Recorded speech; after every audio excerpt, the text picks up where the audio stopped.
President Yoweri Museveni has made another strike on corruption following allegations involving a multi-billion project of Busega-Mpigi Express highway.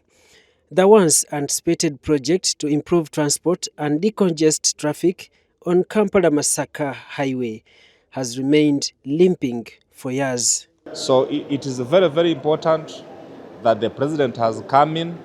Of course, the timing might have been a bit late, so the institutions that have been mandated by the Constitution of Uganda should have actually done that even before the president comes in. So the 600 billion shillings project, according to the president's letter, is only at 40%, raising questions about the value for money.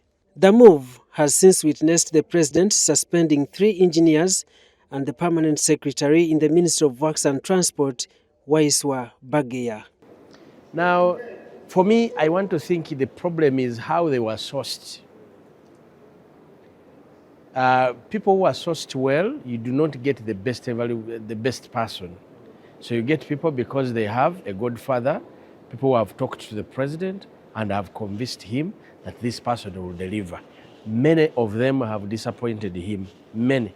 The members of parliament who are attending a 5-day induction event in Munyonyo have attributed the vice to the increasing selfishness of leaders despite the president's numerous calls to end corruption.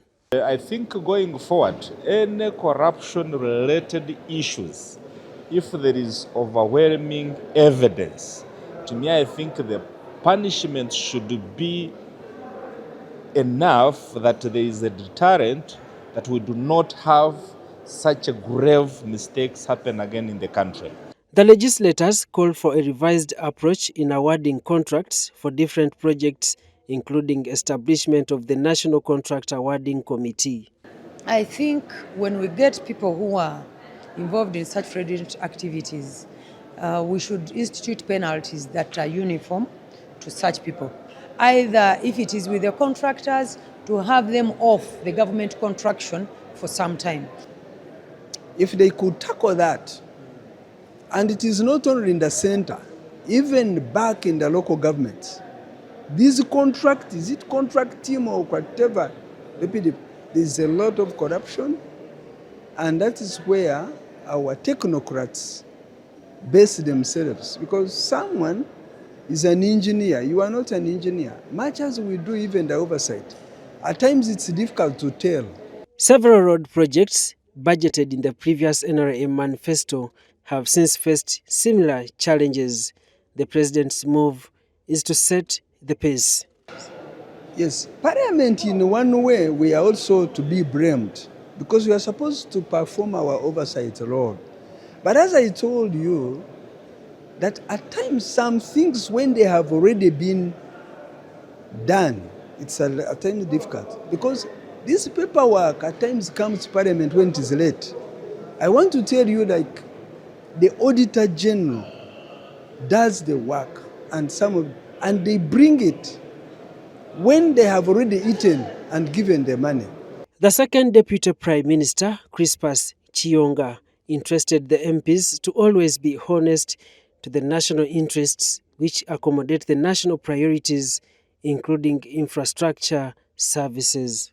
Dr. Chiyonga used the induction event to remind the MPs of the historical injustices which destabilized Uganda.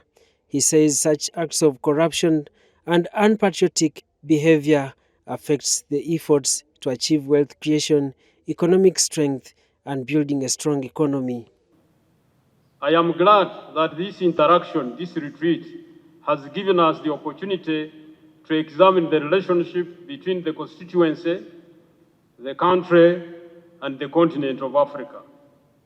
Our local areas can only move forward if the whole country, and indeed the continent of Africa, achieves social economic transformation. The Minister of State for Housing, Persis Namuganza, is hopeful that the ongoing induction will aid the MPs to improve on the oversight role and ensure value for money. They are talking about members of parliament being lazy or staying at the center, and they don't do their oversight role. And so you become useless as a member of parliament, because at the end of the day, we are not working for our specific constituencies, but we are working for Uganda entirely. So if we really stay at the center and we don't move down to the grassroots, then we are wasting time. After 5 years, we wouldn't have made any difference. The induction of the members of the 12th Parliament ends on 4th July 2026. Daniel Mugoya, UBC News.